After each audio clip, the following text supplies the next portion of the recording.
حضرت انس بن مالک رضی اللہ تعالیٰ عنہ سے روایت ہے کہ رسول اللہ صلی اللہ علیہ وسلم نے فرمایا، جو شخص اللہ تعالیٰ سے 3 مرتبہ جنت مانگے تو جنت کہتی ہے، اے اللہ اسے جنت میں داخل فرما، اور جو شخص 3 مرتبہ جہنم سے پناہ مانگے تو جہنم کہتی ہے، اے اللہ اسے جہنم سے بچا لے۔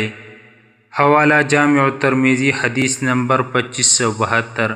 حضرت عثمان بن عفان رضی اللہ تعالیٰ عنہ سے روایت ہے کہ رسول اللہ صلی اللہ علیہ وسلم نے فرمایا، جو شخص صبح اور شام 3 مرتبہ یہ کہے، بسم اللہ الذی لا یضر مع اسمہ شیء فی الارض ولا فی السماء وہو السمیع العلیم، اسے کوئی چیز نقصان نہیں پہنچا سکتی۔ حوالہ سنن ابی داؤد حدیث نمبر 5088۔ حوالہ جامع الترمذی۔ حضرت ابو ہریرہ رضی اللہ تعالیٰ عنہ سے روایت ہے کہ رسول اللہ صلی اللہ علیہ وسلم نے فرمایا، جو شخص ایک دن میں 100 مرتبہ سبحان اللہ و بحمدہ کہے، اس کے گناہ مٹا دیے جاتے ہیں، اگرچہ سمندر کے جاگ کے برابر ہو۔